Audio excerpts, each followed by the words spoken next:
Morocco is a truly magical country, perched on the northwestern tip of Africa. It's a place where two great bodies of water meet, the vast Atlantic Ocean on one side and the warm Mediterranean Sea on the other.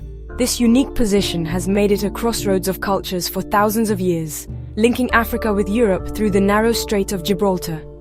The landscape is incredibly varied, from golden sandy beaches to the towering snow-capped Atlas Mountains that stretch across its heart. This stunning geography has shaped the lives of its people, offering both protection and a gateway to the wider world, influencing everything from trade to art. The very first people we know of who called this land home were the Amazigh, often known as the Berbers. They have lived here for millennia, long before any written records began. Their roots run incredibly deep in the Moroccan soil, and their culture is a fundamental part of the nation's identity. They lived in tribes, adapting to the diverse environments, from the mountains to the deserts, creating their own unique languages and traditions that have managed to survive through the ages. You can still feel their ancient spirit in the mountains and valleys of Morocco today, a testament to their remarkable resilience and strength. Over time, other groups arrived on Morocco's shores, drawn by its strategic location and resources. The Phoenicians, who were great sailors and traders, established settlements along the coast to trade goods like salt and gold. Later, the powerful Romans came and made this region a part of their vast empire, calling it Mauretania Tingitana. They built magnificent cities like Volubilis, whose impressive ruins still stand today, a silent reminder of their influence. These ancient stones tell stories of a time when chariots rolled down the streets and Latin was spoken in the bustling markets, adding another fascinating layer to Morocco's rich history. The name Morocco itself has a fascinating origin, deriving from the city of Marrakech, a name which in the Amazigh language means land of God. The Arabs, who arrived later, called the region Al-Maghrib Al-Aqsa, which translates to the Far West. This name perfectly captures how they saw this land, as the westernmost edge of the Islamic world. This mix of names reflects the blend of cultures that have passed through and settled here. Each group, from the Amazigh to the Romans, left behind a piece of their story, creating the intricate and colorful tapestry that is Morocco. The arrival of Islam in the 7th century marked a profound turning point in Morocco's history, and it was the Idrisid dynasty that truly set the stage for the country's future. Founded by Idris I in 788 AD, this was Morocco's first Islamic dynasty. It was his son Idris II who established the city of Fez as the capital. Fez quickly blossomed into a magnificent center for religion, culture, and learning. It became a beacon of knowledge, attracting scholars and artisans from all over the world, and its influence helped to cement Islam as the heart of Moroccan society for centuries to come. Following the Idrisids, the Almoravid dynasty rose to power in the 11th century, a formidable force emerging from the Sahara Desert. These warrior monks united a vast territory that stretched from West Africa all the way into Spain. They founded the city of Marrakech and made it their glorious capital. Under their rule, Marrakech was transformed from a simple desert outpost into a bustling hub of trade and culture, where caravans carrying precious goods would gather. The Almoravids brought with them a stricter form of Islam, and their powerful legacy can still be seen in the very foundations of this vibrant city. In the 12th century, the Almoravids were replaced by the Almohads, another dynasty with strong religious ideals. They sought to purify Islamic practice and continued to expand their empire, making their mark with grand architectural projects. Cities like Marrakech and Rabat flourished under their patronage, becoming renowned centers for philosophy and science. The Almohads built impressive monuments, including the famous Koutoubia Mosque in Marrakech, whose stunning minaret became a model for other structures in Spain and Morocco. Their reign was a golden age of art and architecture, leaving behind a legacy of breathtaking beauty. Next came the Marinid dynasty, who ruled from the 13th to the 15th century. They shifted the capital back to Fez, ushering in another golden age for that great city.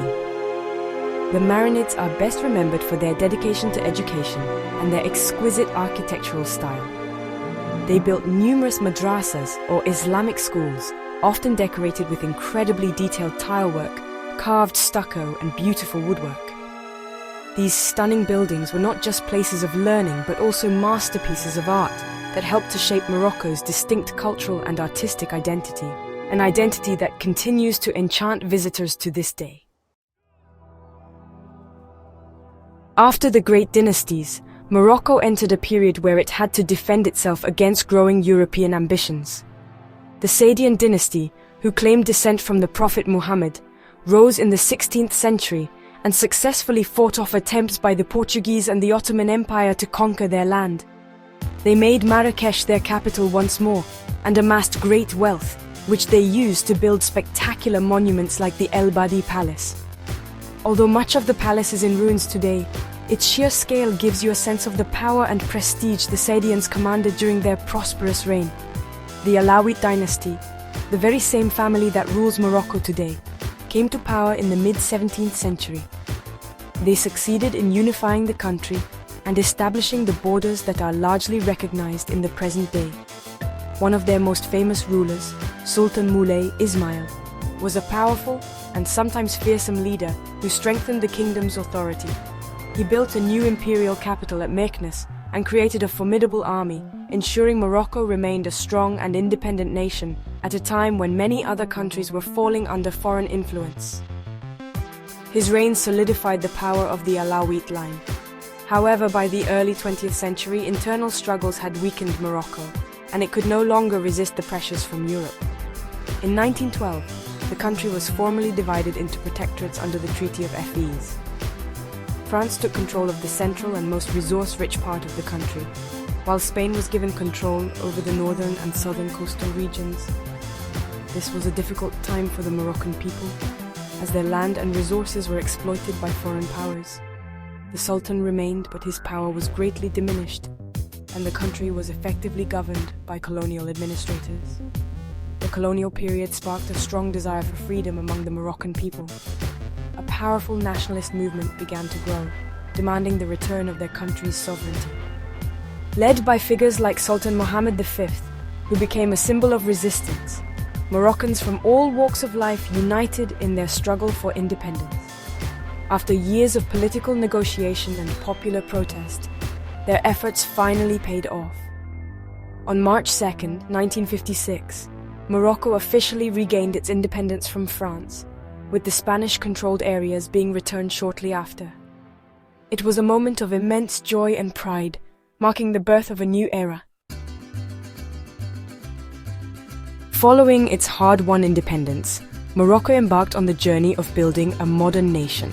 King Mohammed V, who had been a central figure in the independence movement, became the country's first leader as a unified sovereign state.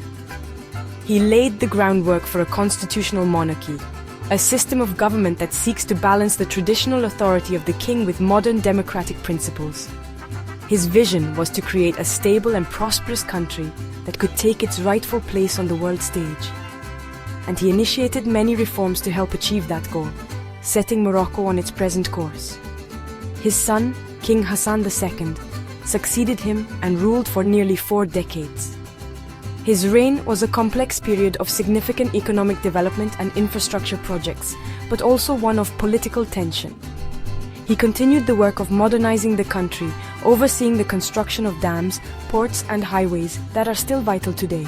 After his death in 1999, his son, King Mohammed VI, ascended to the throne. The current king has focused on social and economic reforms, aiming to improve the lives of ordinary Moroccans while carefully guiding the nation through the challenges of the 21st century. Today, Morocco is a country that wonderfully blends the old with the new.